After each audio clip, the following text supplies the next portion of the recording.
People always seem to get seriously excited when Rockstar puts out a new game. And I mean, can you blame them? In recent years, it seems like Rockstar hasn't made a single bad game, with smash hits coming out rarely but always to massive critical and fan appeal. Well, Red Dead Redemption 2 is finally out. And as you can imagine from Rockstar, there are a whole bunch of Easter eggs hidden away in the depths of their Wild West world. In today's video, we'll be taking a look at 10 Red Dead Redemption 2 Easter eggs that you probably didn't even know existed. If you enjoyed today's video, don't forget to give it a like, subscribe, and press that bell notification button to stay up to date with all of our awesome gaming content. Number 10. The Sasquatch Skeleton. The first time I went up into the mountains of Red Dead Redemption 2, which was basically the first whole segment of the game, I couldn't help but wonder what might be lurking up in them. Now, of course, I encountered wolves and other kinds of animals, but I was more thinking along the supernatural side of things. More specifically, the Yeti, Bigfoot, the Sasquatch, whatever you want to call it, it is a mythical primate which is believed to exist in a lot of North American folklore. He's been referenced in a fair few Rockstar games, starting off with Grand Theft Auto San Andreas. In fact, Bigfoot is widely regarded as one of the very first myths of the GTA series. Since then, we've had people dressed as Bigfoot in GTA 5, a whole mission about killing Bigfoot in Red Dead Redemption, Undead Nightmare, and now the skeleton of what may be Bigfoot in Red Dead Redemption 2. You'll find the skeleton up in Mount Shan, under an outcrop of rocks. The skeleton is far too big to be any kind of human, but is definitely humanoid in its bone structure. So that really only leaves the answer of the skeleton being that of Bigfoot. Who knows how Bigfoot came to die up in those mountains? We know that by the time of Undead Nightmare, all the other Sasquatch in America have died out due to hunting. But this one seems to have died naturally in the harsh storm that kicked off the game. Number 9. The Horn Manbearpig. If you travel due west of the Van Horn trading post, then you may find yourself stumbling across a house a little creepier than your average Old West home. The door has been boarded up, some of the windows have been smashed in, the shutters have fallen off the windows, and all manner of plants have begun growing up the walls following its neglect. By itself, this is kinda spooky, but the real horrors of the area are in fact inside of the house.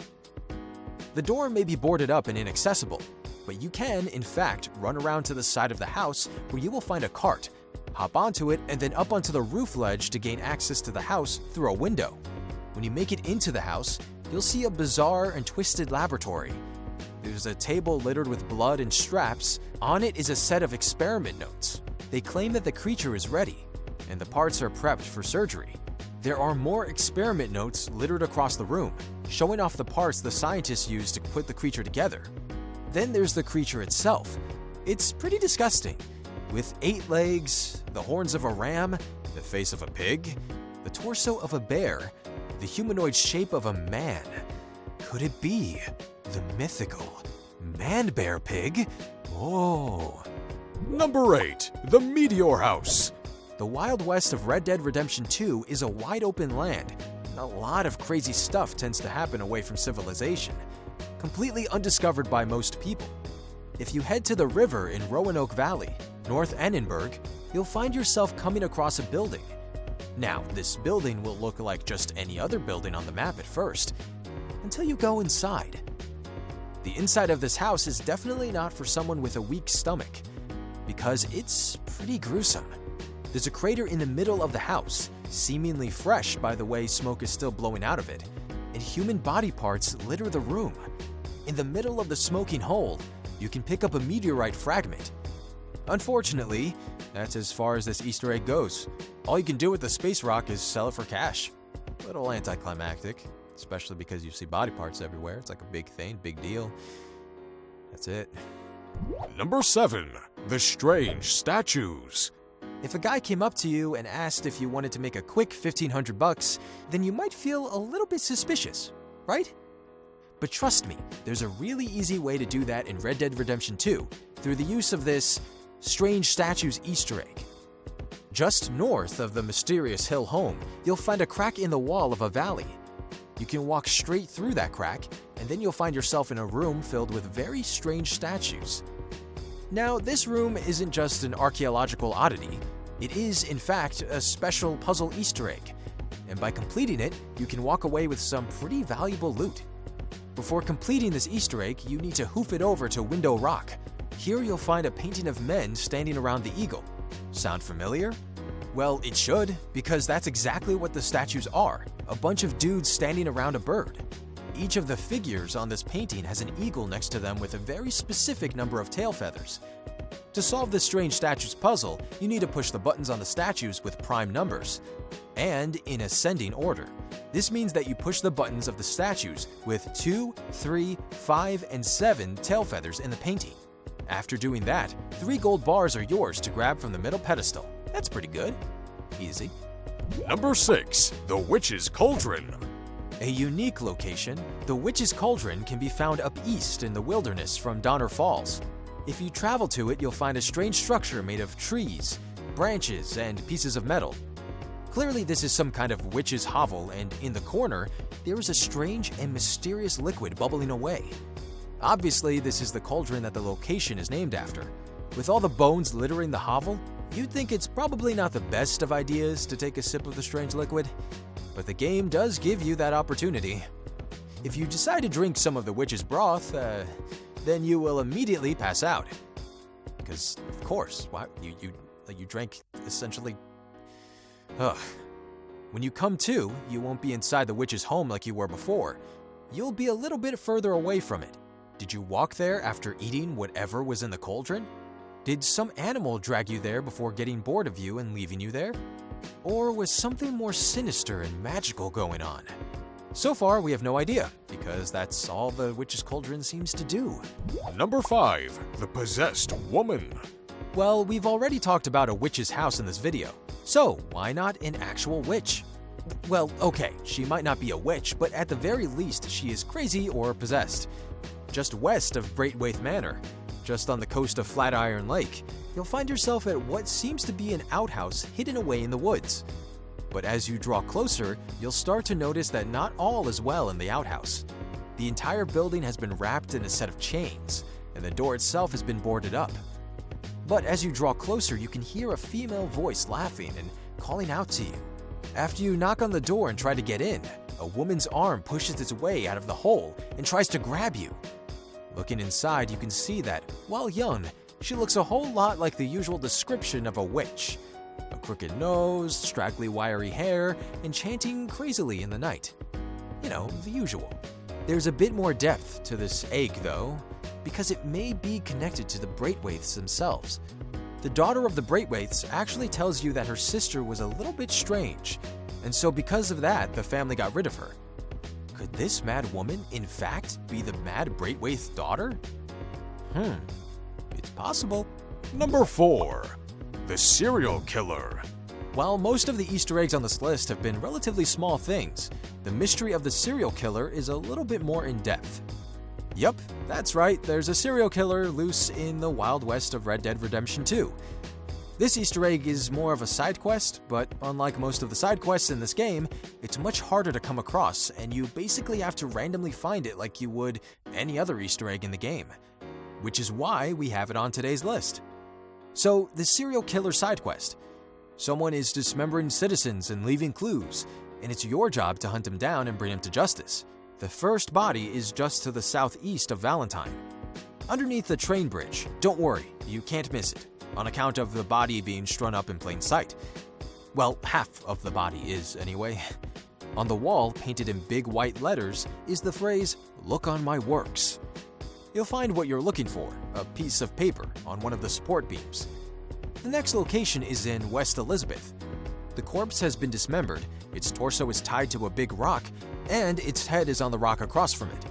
The words, "Do you see?" have been painted onto the rock. Next to the head, there is your next map piece. The third and final map piece is to the east of Braithwaite Manor, and is, of course, dismembered once again. The body is strung up to a tree, with the word "Behold" written in paint next to it. The head is on a pike nearby, and your clue is in its mouth. After you have the 3 map pieces, you can head off to the broken house shown. Obviously, that would be pretty tricky if it weren't for this video, but we can tell you it's just to the west of Valentine. This is a location called Lucky's Cabin, and when you get there, a big search area question mark will appear. When here, you can head over to the cellar, open the door, and then head down into the serial killer's lair. Because of course you would. And you can find a letter that the serial killer has written, and a knife. If you inspect it, someone will hit you, knocking you out. When you come to, you're tied up and the serial killer is taunting you. Because of course. But don't worry, you can escape by throwing a severed head at him and then beating him up. Your next task is hog-tying him and taking him over to the Valentine Sheriff, where he then goes insane and tries to eat the sheriff alive. I mean, of course. Sounds pretty standard. It's a pretty crazy set of events, but you do get paid handsomely for your efforts. Also traumatized for life, probably. Number 3. The Nightfolk. Blue Water Marsh is not a place that I would like to find myself in the dead of night. For a start, it's a swampy marshland, and those are already creepy enough. For a second, something evil stalks those marshes, something that goes by the name of the Nightfolk. If you ride into the area at night, then you have a chance to come across these people in a couple different ways. One of these ways is through a man who has been strung up on the branches of a tree. If you go over for a closer look, 3 of the Nightfolk will run out at you from the dark and try to stab you to death. Inspecting the body after dealing with the crazy people will give you a bottle of moonshine and a note. The note seems to be the final writings of the victim. It talks about how the Nightfolk first haunted his dreams, before becoming real and haunting him in the waking world too. He's tried to avoid them, but he felt like they were getting closer. It also asks us to pray for him, but considering he's hanging from a tree, that might be a little too late. The second Nightfolk encounter can occur a little deeper into the marshes. You'll come across a woman, alone, crying. If you try and greet her, she'll slice at you with a knife before running away. I mean, that's what you get for being nice, I guess. While at the same time, a bunch of the Nightfolk will run at you from behind, trying to stab you as well. Who knows if more Nightfolk encounters have yet to be found, or if there's a longer story involving them in the future. The Nightfolk themselves look almost zombified, and they supposedly haunted a guy's dreams before coming for him in real life, which, I mean, that's pretty spooky. Number 2. Where Fallen Friends Lie. So I'm only going to try and briefly cover this one, because there are definitely some pretty heavy story-based spoilers in regards to the set of Easter eggs. Okay, not all of your crew are going to survive the events of Red Dead Redemption 2. I mean, come on. It's a game about the Wild West, and you're a part of a gang doing dangerous things all the time. It would be pretty unrealistic if everyone managed to come out of it unscathed, right? But there's one thing the Red Dead series has always been known for. It's the emotional attachments we make to the characters in this world. After completing the main story of the game, you can, in fact, pay your respects to your fallen comrades by searching out their graves. There will be clues in your journal entries and around the game that will lead you to their gravesites, and each one is in a place that makes logical sense according to the events of the game. It's a really touching moment, and it adds a lot to the emotional weight of the game. Number 1. The UFO Cult House. I kind of feel like it wouldn't be a Rockstar open-world game without there being some sort of UFO Easter egg. It's a pretty good thing that Red Dead Redemption 2 doesn't miss out on this tradition. If you want to go alien hunting, then your first step should be heading over to an area just east of Heartland Overflow, but more so exactly just between the N and O of New Hanover on the map. Here you'll find a little shack filled with dead cultists and shrines. By the fireplace in the shack, there is a note that talks about something that travels through both time and galaxies, and that they are waiting for it to take their spirits to the Promised Realm, of course, where it will take them until the 2000th year, when they will then return and worship once more at the peak of Mount Shan. If you travel up to Mount Shan yourself, you'll find a rock circle at its peak. All you need to do is hang out there for a little bit, walk around the circle, take in the sights, and then head back over to the shack after 10 p.m. If you've done everything correctly, you'll suddenly be bathed in the sickly green glow of the alien spacecraft that has just entered the airspace above you. The alien craft doesn't do anything except hover overhead, scoping out the shack. But if you exit the building to get a closer look, unobstructed by the house, it'll have flown off. Well, that was our list on the top 10 Red Dead Redemption 2 Easter eggs that you probably didn't know existed. Have you heard of any of these Easter eggs before? Are there any other Easter eggs in the game you found that we didn't talk about in this video? Leave a comment below to let us know. And don't forget to like this video, subscribe, and press the bell button to be notified of all of our awesome gaming videos in the future.